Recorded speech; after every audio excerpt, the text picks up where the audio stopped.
Muito bem, pessoal. Meu nome é Rogério, eu sou engenheiro mecânico aqui do SAI.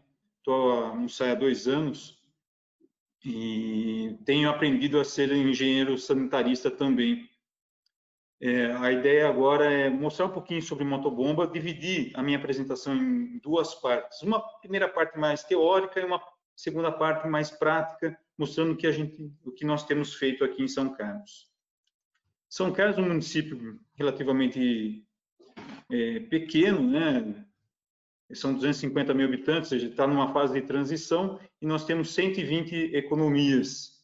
É uma autarquia, o SAI é uma autarquia de 69, conta hoje com 450 funcionários, responsável por abastecimento de 100% da água e coleta hoje 98% do esgoto. Todo esgoto coletado em São Carlos é tratado.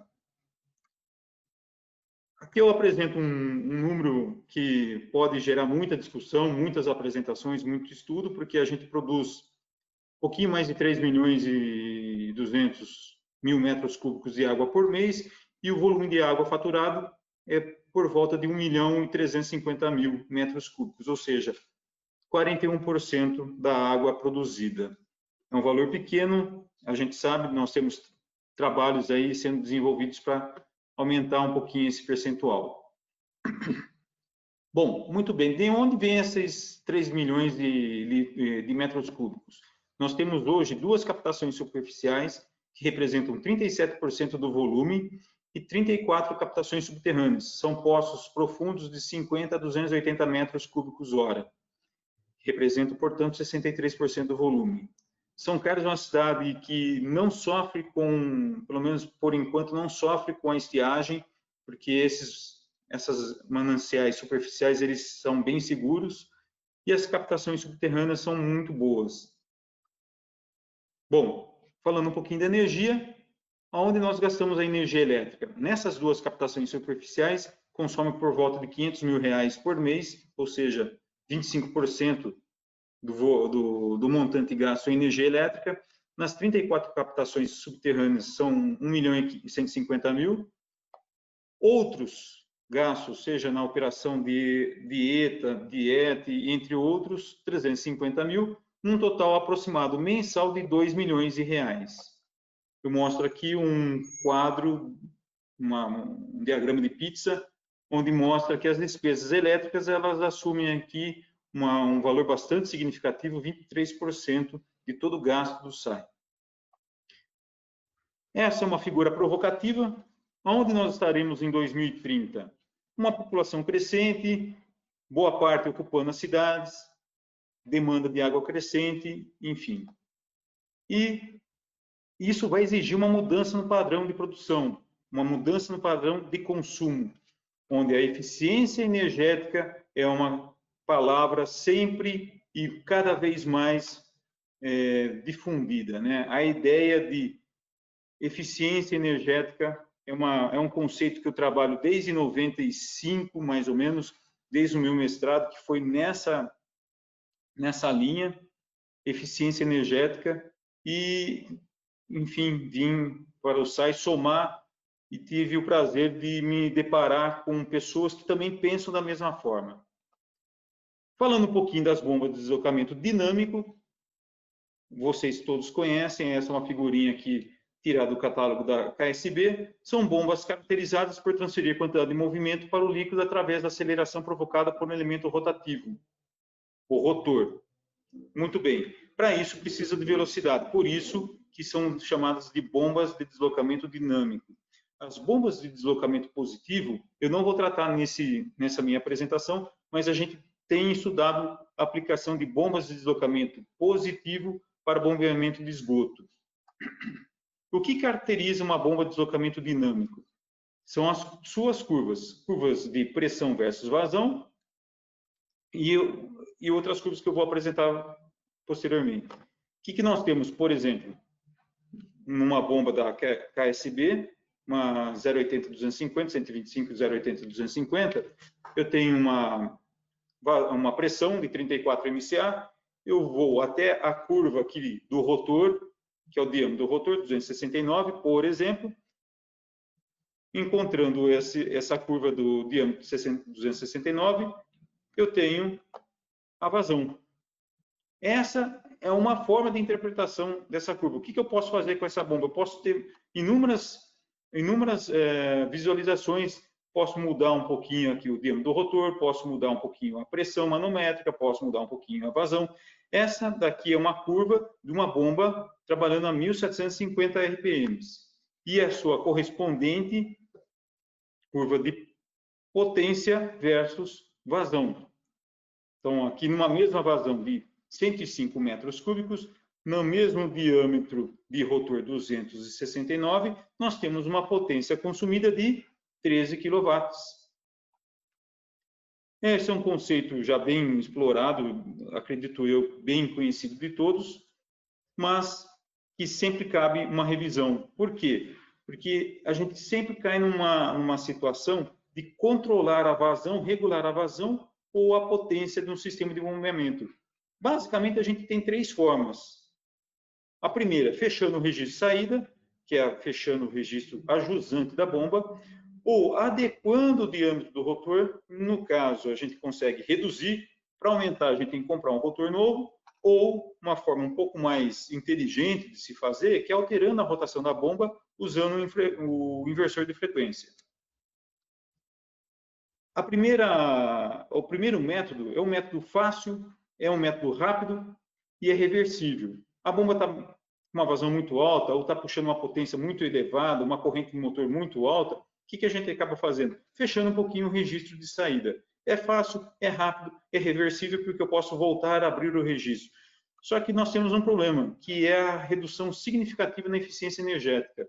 A gente vai ver, depois eu tenho os dados de medições que a gente fez aqui em São Carlos, a gente vai ver que esse método, ele, apesar de ser fácil, rápido e reversível, é o que menos é aconselhável, ou, vamos dizer, quase que é proibitivo. Vai? Uma outra forma da gente fazer a redução ou a adequação da vazão ou potência é reduzindo o diâmetro do rotor. Só que esse método é trabalhoso, porque conta ou necessita do desmonte da bomba. É custoso, tem que ter uma oficina especializada, muitas vezes o rotor ele deve ser balanceado e é irreversível. Uma vez reduzido o diâmetro, eu não tenho como aumentar o diâmetro do rotor, a não ser que eu compre um rotor novo. O impacto na eficiência é pequena, portanto, é uma metodologia interessante, desde que a gente tenha algumas premissas atendidas. E, por último, alterando a rotação da bomba. Ela é fácil, porque desde que você tenha um equipamento eletrônico instalado, basta regulá-lo. É bastante custosa, porque o equipamento, o inversor de frequência, é um equipamento que demanda um investimento inicial alto, porém ele é reversível. E também nós temos, na questão da eficiência energética, uma pequena alteração na sua eficiência. Pode ser para mais ou pode ser para menos, assim como o diâmetro do rotor, depende do ponto de operação. Resumindo, então, bombas de deslocamento dinâmico, reduzindo a vazão ou potência consumida, fechando o registro. A gente parte de um rendimento de 60% a 70% rendimento global para rendimentos na ordem de 30% a 40%, se não rendimentos até menores. A gente pode usar essa metodologia? Podemos, mas essa forma só é aceitável quando houver necessidade de um controle temporário, até que outra solução seja encontrada. Seguindo, então, uma redução no rotor, no seu diâmetro, uma usinagem, a bomba tem que ser desmontada, o rotor tem que ser usinado, eventualmente balanceado e depois montado novamente. Para isso, a gente usa a regra da semelhança hidrodinâmica das bombas. É uma questão bastante simples, onde a vazão ela varia em função linear com o diâmetro, a pressão varia em função com o quadrático do diâmetro e a potência com a variação, com a cúbica da variação do diâmetro. E alterando agora, por fim, a vazão ou a potência, alterando-se a rotação da bomba, eu posso colocar o rotor para girar mais rápido ou mais devagar, uma rotação menor. Novamente, segue a relação, só que agora com a rotação. A vazão, ela é função linear da rotação, a pressão, relação quadrática, e a pressão, e a potência, desculpa, é função da rotação, da cúbica da rotação. É uma tendência minha, eu sempre utilizar, tentar fazer uma modelagem matemática. O que eu acabei fazendo e aplicando aqui em São Carlos com sucesso? Eu pego as curvas da bomba, aqui nós temos a curva vazão, pressão, e a curva pressão, vazão, e monto uma tabelinha no Excel, um software de fácil acesso para todos. Então, eu faço a leitura aqui, vazão zero, 33,7. É isso daqui, olha, 33,7. Vazão 20, metros cúbicos hora, 33,8. Enfim, e também faço para a pressão. Pressão, vazão zero, vazão 20, vazão 40. Com qual objetivo que eu faço isso? Justamente para eu fazer uma interpolação, eu usei um polinômio do segundo grau, que dá uma resposta muito boa. E eu consigo esses valores. Ou seja, com uma tabelinha Excel, com a aplicação do Excel, ou qualquer outro software compatível, a gente consegue trabalhar muito bem a relação, a semelhança hidrodinâmica das bombas. Eu faço isso para pressão e faço isso para a potência. Então, eu tenho os coeficientes aqui que regem ou que plotam os pontos da pressão versus a vazão. E a potência também.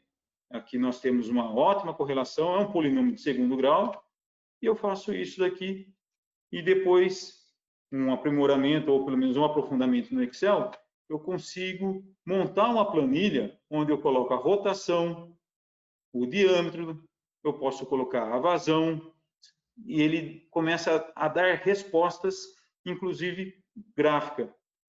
É uma planilha que se monta, eu vou deixar disponível para vocês, mas a ideia é realmente instigá-los a verificar os seus sistemas de bombeamento e qual que é a solução que vocês podem estar tomando para um aumento na eficiência, deixando de atuar no registro de saída ou ajusante da bomba.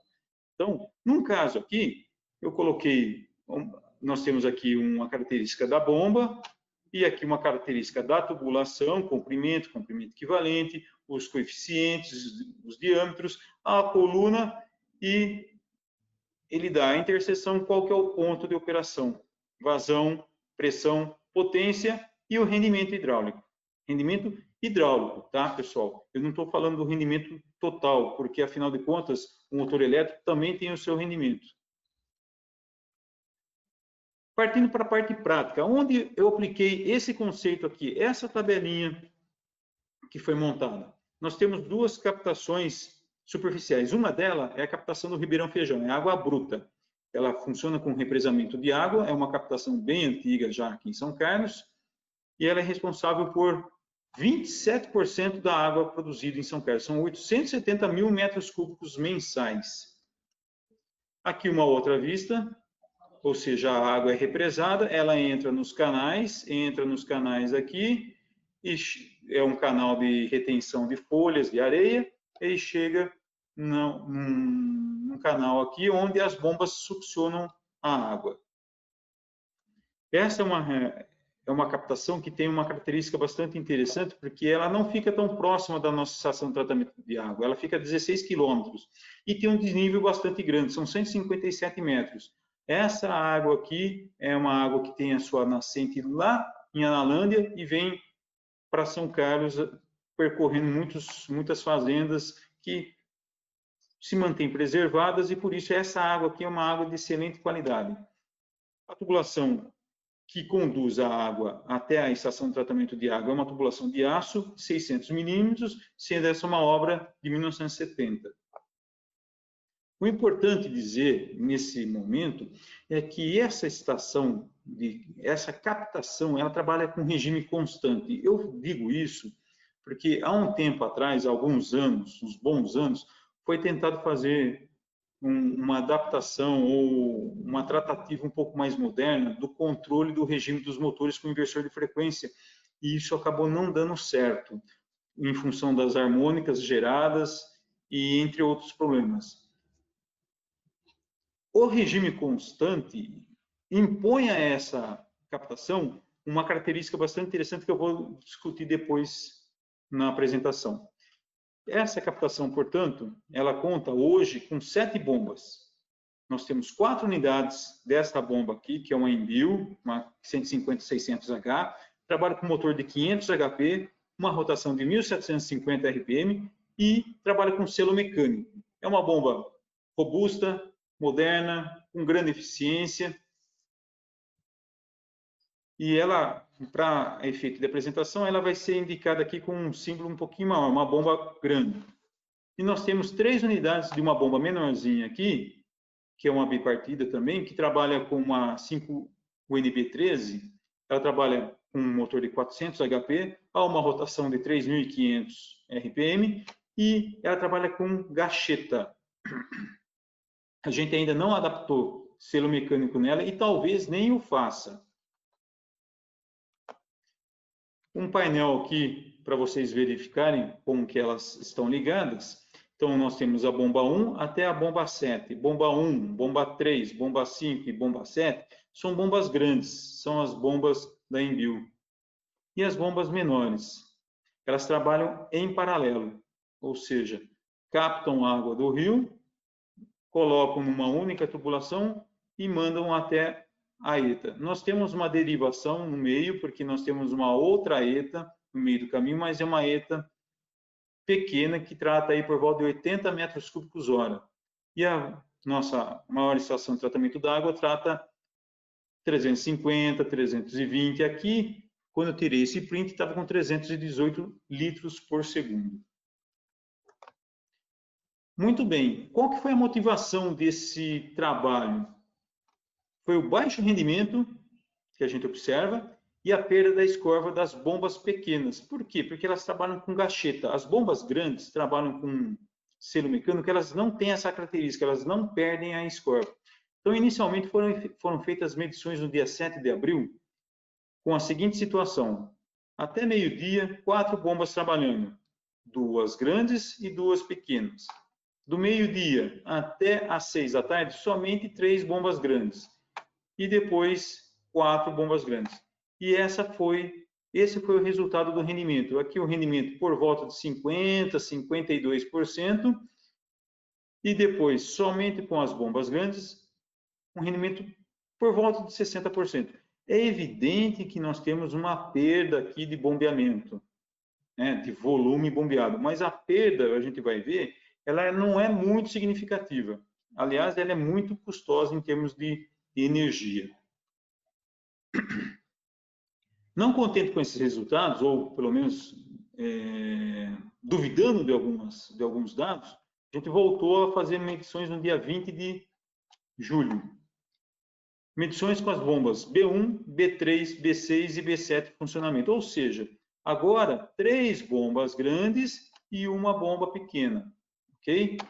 Então, nós tivemos uma vazão de 355 litros por segundo, a uma pressão lá na captação de 204 MCA, uma potência hidráulica associada de 710 kW e uma potência elétrica de 1.310 kW. Ou seja, aqui eu estou falando de rendimento total, rendimento hidráulico e rendimento elétrico.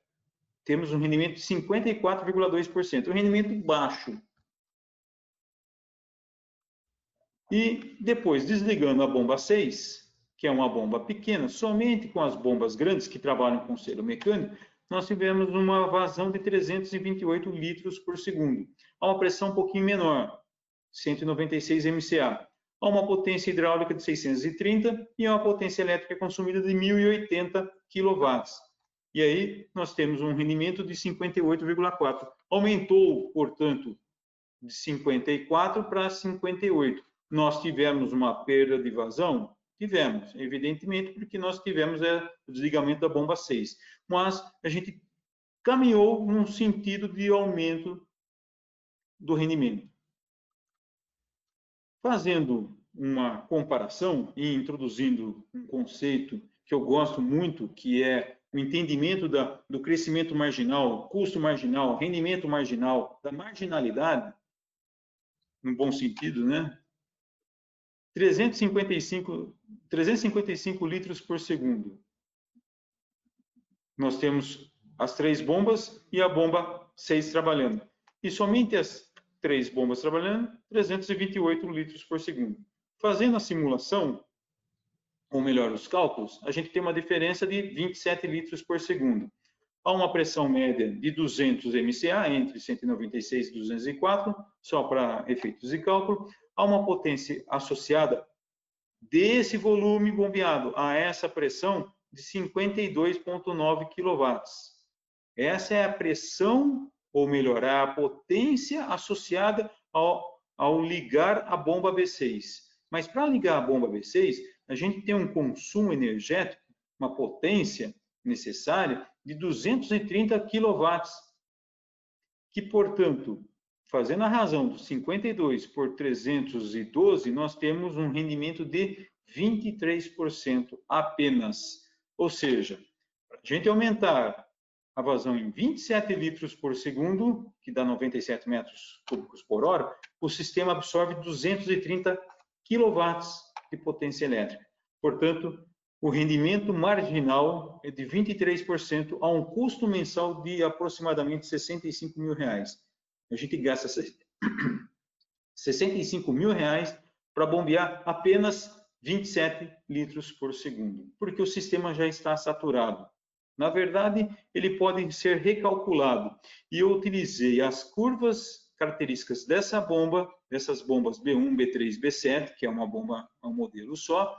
Usei a matemática a meu favor e nós temos, portanto, o seguinte resultado. Qual que é a análise e proposta? A proposta seria colocar motores de 750 cavalos nessas bombas B1, B3, B5 e B7, que são as bombas da Embil, são essas bombas 150-600H. E fazendo uma tabelinha de para, o que nós temos hoje? Nós temos 4 bombas funcionando simultaneamente e a gente passaria a ter apenas 2 bombas funcionando simultaneamente. Ao invés de bombas trabalhando a 1.750 e outras bombas trabalhando a 3.200 RPM, a gente teria somente bombas trabalhando a 1.750. Fica mais fácil a questão do balanceamento, fica mais fácil a questão também que essas bombas, elas não trabalham com gacheta, elas trabalham com selo mecânico e elas são de mais fácil manutenção, vamos dizer assim. A vazão média por bomba passa de 320 metros cúbicos por hora para 640 metros cúbicos por hora. Essas bombas B1, B3, B5, elas estão subdimensionadas. Na verdade, elas, ao contrário, elas estão superdimensionadas para o local e para que elas se adequassem ao local, elas tiveram que ter o seu diâmetro de rotor usinado. O rotor foi reduzido para aquém do que o fabricante coloca como um limite mínimo. Ou seja, a gente está subutilizando essas bombas.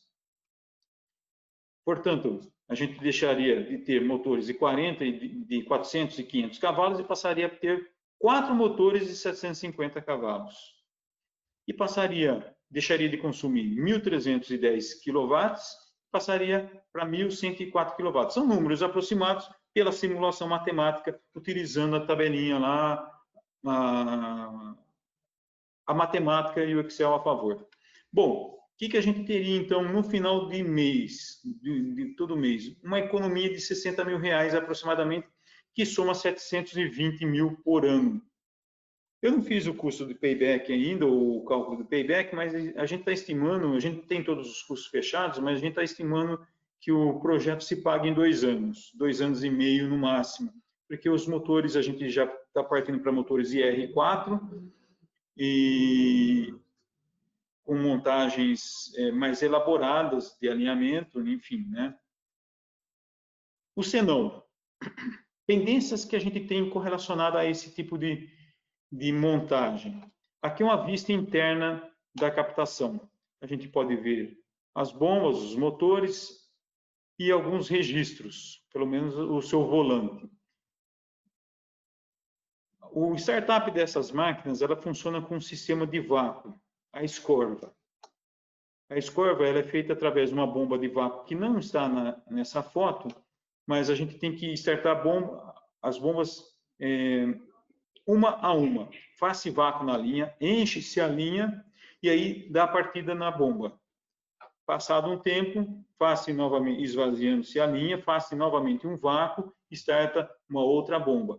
Só que ao startar uma bomba, ela vai estar trabalhando sozinha. E trabalhando sozinha, ela vai querer mandar muita água, ela vai ter potencial para mandar muita água. Afinal de contas, ela tem um motor de 750 cavalos.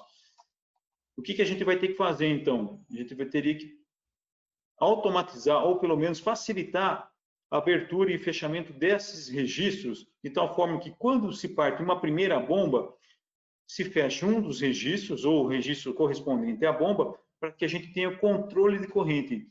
Se a gente não fizer isso, a gente não tem o controle de corrente, vai dar uma corrente, uma sobrecorrente, e o sistema de proteção elétrico vai derrubar a bomba, vai desligar a bomba. Então, aquele primeiro método de controle de potência ou vazão seria aplicado, mas é uma questão temporária. Liga uma bomba, fecha o registro, mantém-se o controle da corrente. Ligando-se uma segunda bomba, aí sim pode abrir o primeiro registro e o sistema trabalha de uma forma uniforme. Ou no caso de uma parada súbita de um dos motores, pode acontecer? Pode. O que teria que fazer para fazer com que o sistema continue bombeando? O fechamento automático desse registro, de tal forma que a bomba não trabalhe com sobrecorrente, o motor não trabalhe com sobrecorrente. Portanto, vamos dizer que a motorização e automação dos registros a jusante de cada uma das 4 bombas é um item de segurança necessário. Essa é uma pendência correlacionada. E uma outra, que é a questão dimensional, porque os motores de 750 cavalos, eles têm distâncias entre pés, altura de motor, etc., diferentes dos atuais motores de 500 cavalos. Teria que se fazer uma adequação. Bom, isso a gente estava falando da captação do Ribeirão Feijão, uma captação de água bruta. Vamos falar agora de um sistema de bombeamento de água mineral. Vamos dizer que é água tratada, mas é uma água mineral, porque nós temos um centro de bombeamento, de prospecção e bombeamento que a gente chama de Jardim do Bosque. Lá temos um poço de 250 metros cúbicos, é um poço profundo, e esse poço bombeia para um reservatório apoiado, e desse reservatório apoiado nós mandamos água para outras localidades de São Carlos, através de 2 bombas KSB 150-400 com rotor original de 419 milímetros.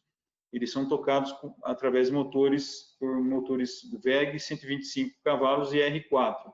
A corrente nominal de 146. Uma coisa legal é falar que esse projeto foi um dos primeiros projetos que eu fiz aqui no SAI. A gente aproveitou uma antiga bomba, ou 2 antigas bombas, que se utilizavam numa outra captação superficial. Essas bombas eram utilizadas em captação de água bruta. A gente fez todo um trabalho de recuperação nessa bomba interna, trocamos a gacheta por selo mecânico, novos rotores, resinagem interna, revisão geral dos mancais, enfim. A bomba, ela ficou nova. Aonde está aplicada essa bomba? Aqui nós vemos o município de São Carlos. Esse centro de bombeamento Jardim do Bosque, ele está alimentando essa região aqui de São Carlos. O centro de São Carlos é mais ou menos por aqui. Nós temos aqui a Washington Luiz, que leva até Araraquara. Muito bem. Vendo um pouquinho mais de perto, nós temos o centro de produção do Jardim do Bosque aqui. E fazendo o caminho da água, nós temos um ponto de consumo aqui, que eu vou chamar de ponto de consumo A, um outro ponto de consumo aqui, que é o ponto de consumo B, que nós temos reservatório aqui, nós temos reservatório aqui, nós temos produção de água aqui, nós temos produção de água aqui, mas esse centro de produção apoia o A e o B. Mas, inicialmente, ele foi projetado, o sistema de bombeamento foi projetado para alimentar esse ponto de consumo, que é o ponto de consumo C. Quem é de São Carlos, estudou em São Carlos ou conhece um pouquinho São Carlos, é o Grande Santa Felícia. É uma região bastante populosa, que demanda muita água. Muito bem. Aqui uma outra vista, uma outra foto. As bombas aqui, os motores, dá para ver que ainda está um pouco sujo de construção, é uma região que ainda está em obra, e nós colocamos um manômetro aqui para verificar o regime de funcionamento. Essas medições foram feitas agora, dia 27/8. Então, o registro, nós colocamos uma válvula de retenção, que é a válvula de retenção, e o manômetro. Muito bem. E a nossa surpresa, que quando a gente chegou lá, no dia 27, instalamos os equipamentos, medimos a pressão, 58,5 MCA, uma vazão que a gente tem como medir de 173 metros cúbicos hora, uma corrente do motor de 135 amperes, uma potência elétrica de 85.000 watts, uma potência hidráulica calculada em função da pressão e da vazão, de 27, e a eficiência de 32% só. Essa foi a condição que a gente encontrou o sistema, situação encontrada. 32% de rendimento global, tá, pessoal? Não é rendimento hidráulico, é rendimento global. Muito bem. Para ser um pouquinho provocativo, fechamos o registro. Evidentemente que a pressão caiu, a vazão diminuiu, a amperagem do motor caiu um pouco, a potência elétrica de forma análoga e a potência hidráulica muito. Chegamos a um rendimento ou uma eficiência de 9%. Ou seja, esse aqui é o registro quase totalmente fechado. É uma situação de não operação. Mas essa daqui, de 32%, era a situação que foi encontrada. Abrimos totalmente o registro. Pressão, 101 MCA. Vazão de quase 260 metros cúbicos hora. 157 amperes. Uma potência elétrica de 99.000 e uma potência hidráulica de 71.000. Uma eficiência de 72%. O conjunto foi dimensionado para trabalhar aqui, olha, por volta de 72, 60, 70%. Registro totalmente aberto. A gente vai ver uma nuance aí que eu vou falar. Bom, mas a gente não deixou o sistema com o registro totalmente aberto. A gente fechou um pouquinho o registro e o pouquinho que fechou, a eficiência caiu para 48%. Só. Muito próximo do 32%. Por quê? Enfim, eu vou responder. Nós temos duas bombas e de forma análoga, 52% de eficiência quando a gente chegou lá, a situação encontrada. Fechando-se o registro, caiu para 21%, para 13%. Abrindo-se totalmente o registro, 78% de eficiência, contra 72%. Nós temos diferenças de motores, diferenças de bombas, enfim. E a situação de operação deixada, 60% de eficiência. Mas por que a gente não deixou o registro totalmente aberto? Porque é o seguinte, pessoal, a corrente nominal do motor é de 146 amperes. Nessa situação, a corrente nominal foi de 157 e na bomba 13, 151. Mas o detalhe é que o consumo dessa água previsto era apenas o ponto C. Quando se abre o ponto B, que foram necessidades posteriores, ou o ponto A, o que acontece com a perda de carga? Ele se diminui e a rotação, ou melhor, a potência consumida no motor aumenta significativamente. Isso faz com que essa corrente aqui, olha, ela se eleve muito mais do que 157. Esses ensaios foram feitos com o registro A fechado e o registro B fechado.